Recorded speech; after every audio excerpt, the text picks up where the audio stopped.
Tanong ng netizens, mayroon bang iringan sa pagitan nina Casey Concepcion at kanyang stepfather na si Kiko Pangilinan at kapatid na si Frankie. Napansin kasi ng mga netizen na hindi nakafollow si Casey sa kanyang dalawang kapamilya.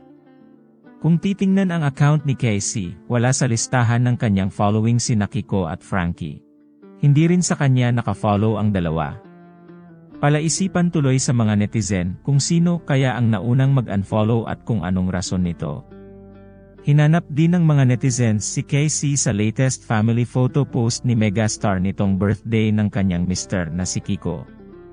Wala pa namang reaksyon sina Casey, Kiko at Frankie hinggil sa obserbasyon ng mga netizen. Yay! In Jesus' name! Yay! Happy birthday, Daddy! Kiss naman, one last kiss.